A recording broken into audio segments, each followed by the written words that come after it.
stress. En bas de la moitié, là, il faut comme profiter du restant de bouteille qu'on a parce que si on la garde au tiers, parce qu'on veut pas, parce que souvent c'est le problème, c'est qu'on veut pas s'en débarrasser, on Mmh. veut la garder, on veut pas la vider, ben là, ça change. Ça devient pas bon, ça devient pas toxique, peu importe, c'est juste que ça change.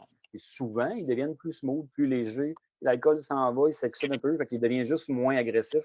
Fait qu'on perd un peu de la belle vivacité. Là, les whisky tourbés deviennent comme un petit peu moins tourbés ou ça change le caractère qu'il va avoir quand il en reste un peu.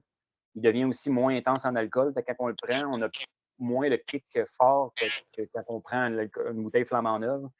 Souvent, il s'était dit qu'à l'inverse, le neck pour, c'est quelque chose. Là. La première gorgée, la première once qu'on prend d'une bouteille, un peu plus intense. Là, en tout cas, c'est sujet à Mmh. débat.